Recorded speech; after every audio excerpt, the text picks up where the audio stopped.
Praise the lord. Welcome to Damaris Faith. Praise the lord. ఈరోజు Bible గ్రంథం నుండి నిన్ను నీవు అర్థం చేసుకొని సరి అయిన మార్గంలో ఎలా నడవాలి అనే విషయాల గురించి ధ్యానించుకుందాము. ఎవరికి శ్రమ, ఎవరికి దుఃఖము, ఎవరికి జగడములు, ఎవరికి చింత, ఎవరికి హేతువు లేని గాయములు, ఎవరికి మందదృష్టి. ద్రాక్షారసముతో ప్రొద్దు పుచ్చువారికే కదా, కలిపిన ద్రాక్షారసము రుచి చూడ చేరువారికే కదా. ద్రాక్షారసము మిక్కిలి ఎర్రబడగను, గిన్నెలో తలతలలాడుచుండగను, త్రాగుటకు రుచిగా నుండగను, దానివైపు చూడకుము. పిమ్మట అది సర్పము వలె కరచును, కట్లపాము వలె కాటువేయును. విపరీతమైనవి నీ కన్నులకు కనబడును. నీవు వెర్రి మాటలు పలుకుదువు. నీవు నడి సముద్రమున పండుకొను వాని వలె నుందువు. ప్రియ సహోదరి సహోదరుడా, నేటి దినాలలో త్రాగుడు ఎక్కువైపోయింది.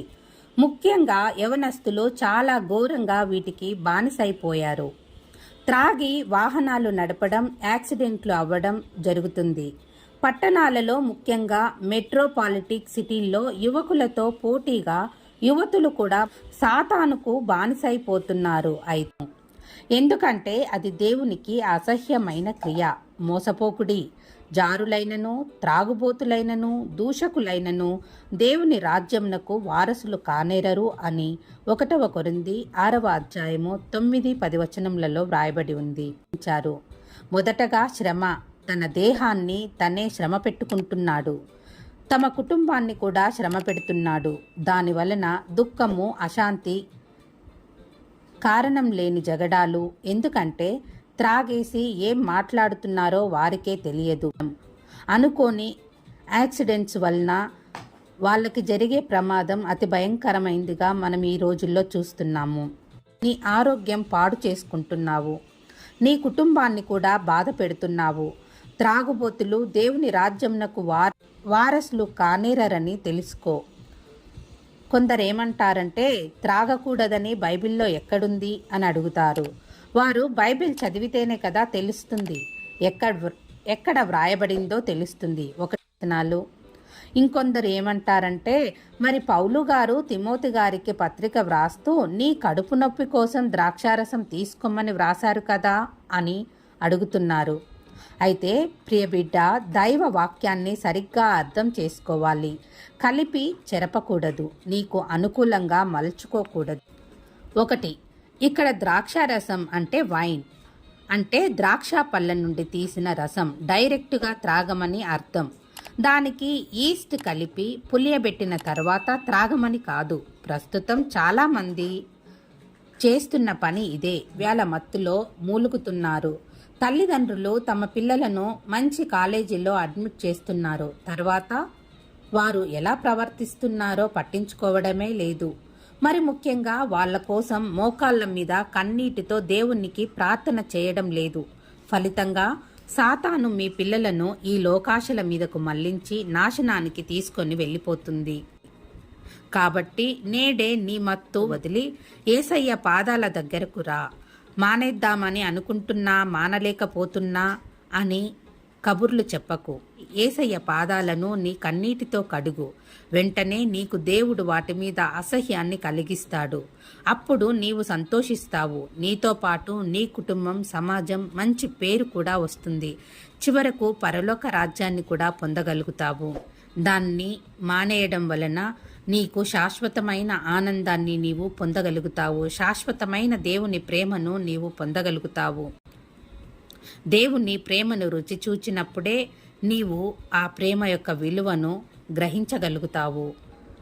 మొదటిగా అది మన ఆలోచన సామర్థ్యాన్ని, నిర్ణయాలు తీసుకునే శక్తిని బలహీనపరుస్తుంది.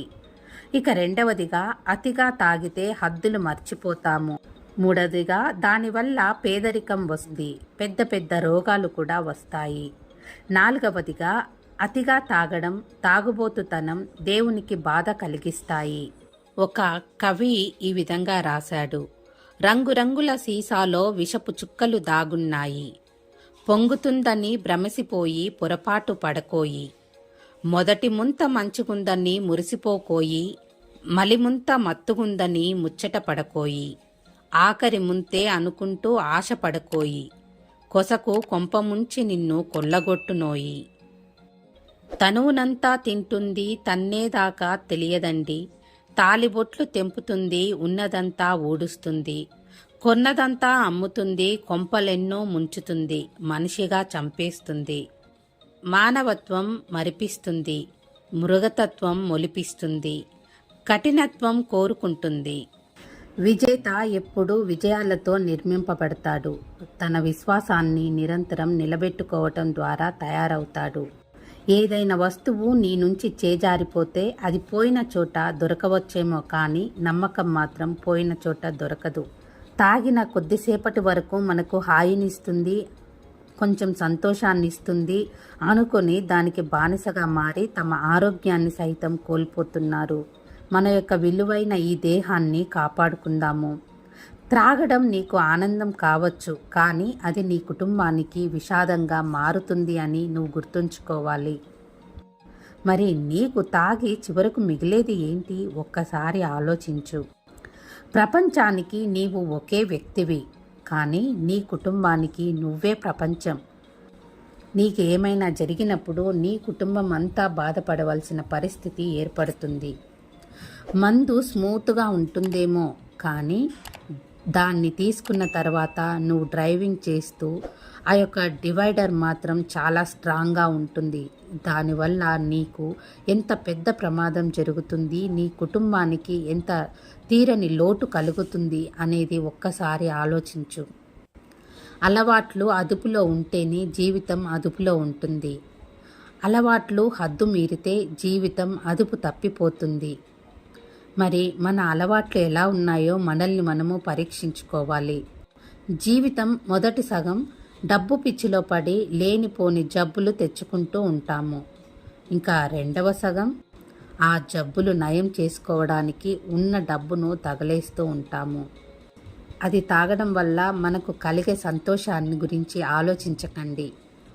ఈనాడు సమాజంలో యువత ఎలా తయారైంది అంటే, మందు లేకుండా మేము బతకలేము, అది ఉంటేనే మా బ్రెయిన్ పని చేస్తుంది, అది తాగితేనే మా బాడీ పని చేస్తుంది అనే స్థితిలో వాళ్ళు ఉంటున్నారు. మీకు ఒక సంగతి తెలుసా? ఖాళీ అయిపోయిన బాటిల్ ఏమంటుందంటే, ఈరోజు నీ వల్ల నేను ఖాళీ అయిపోయాను, కానీ రేపు నా వల్ల నువ్వు ఖాళీ అయిపోతావు అని అది నిన్ను హెచ్చరిస్తుంది. ఆ విషయం గుర్తించు. అనేక మంది తాగుబోతులు ఏం చెప్తున్నారంటే, నాకు చాలా కష్టాలున్నాయి, నాకు తీరని బాధలున్నాయి, అందుకని తాగుతున్నాను అంటారు. అలాంటి వారికి బైబిల్ జవాబు చెప్తుంది. మత్తయి సువార్త 11వ అధ్యాయము 28వ వచనంలో ఇలా వ్రాయబడి ఉంది, ప్రయాసపడి భారము మోసుకొనుచున్న సమస్త జనులారా నా యొద్దకు రండి, నేను మీకు విశ్రాంతి కలుగజేతును. మరి దేవుని యొద్దకు వస్తే నీ కష్టాలన్నీ కూడా తీరిపోతాయి. కానీ నీ కష్టాలు భారంగా ఉన్నాయి అని చెప్పి నువ్వు ఆయన మాత్రం అది నిన్ను అంతమొందిస్తుంది. దానివల్ల నీకు తీరని లోటు జరుగుతుంది. నీకు ఒక్కడికే లోటు కాదు, నీ కుటుంబానికి ఎంతో లోటు జరుగుతుంది. అది నువ్వు గుర్తించాలి. ఇకనైనా నీవు దేవుని వద్దకు వస్తే దేవుడు నిన్ను క్షమించేవాడుగా ఉంటాడు. యెషయా గ్రంథము 54వ అధ్యాయము 7వ వచనంలో ఇలా వ్రాయబడి ఉంది, నిమిషం మాత్రము నేను నిన్ను విసర్జించి తిని గొప్ప వాత్సల్యంతో నిన్ను సమకూర్చెదను అని దేవుడు చెప్తున్నాడు. ఈ రోజు నుండైనా నీకున్న ఆ యొక్క చెడు అలవాట్లను విడిచిపెట్టి దేవుని యొద్దకు రా. అప్పుడు దేవుడు నిన్ను గొప్ప వాత్సల్యంతో ఆదరించేవాడుగా ఉంటున్నాడు. ఈ యొక్క లోకంలో ఉన్న ప్రేమ హృదయాన్ని మాత్రమే గాయపరుస్తుంది, కానీ యేసయ్య ప్రేమ గాయపడిన హృదయాన్ని కూడా బాగు చేస్తుంది. నిన్ను ఎవరు ప్రేమించేవారు లేరు అనే బాధలో నీవు తాగుతున్నావా? నిన్ను అత్యంతంగా ప్రాణం కంటే ఎక్కువగా ప్రేమించే యేసయ్య నీ కోసం ఎదురు చూస్తున్నాడు. యేసయ్యని నీ యొక్క హృదయంలోకి ఆహ్వానించు. అంతులేని ఆనందాన్ని పొందగలుగుతావు. తన ఎడల యథార్థ హృదయం గలవారిని బలపరచుటకై యెహోవా కనుదృష్టి లోకమంతటా సంచారం చేస్తూ ఉంది. మరి నిన్ను కూడా దేవుడు చూస్తున్నాడు. నా బిడ్డ, నీవు నా యొద్దకు ఎప్పుడు వస్తావో అని ఆయన ఇంకా ఎదురు చూస్తున్నాడు. తన గాయపడిన హస్తాన్ని నీ కొరకు చాచి ఉంచినాడు. నీవు ఆయన రెక్కల కిందకి వచ్చి భద్రపరచబడు. ఆయన నిన్ను తన రెక్కలతో కప్పుతాడు. యెహోవా దయా దాక్షిణ్యములు గలవాడు. ఆయన దీర్ఘశాంతుడు, కృపాతిశయము గలవాడు. నిన్ను తప్పకుండా చేరదీస్తాడు. ఇంతవరకు ఎవరైతే సబ్స్క్రైబ్ చేసుకున్నారో వారందరికీ నా ధన్యవాదాలు. ఇలాంటి మరెన్నో వీడియోస్ కొరకు please like and share, subscribe my channel. Thank you. Praise the lord.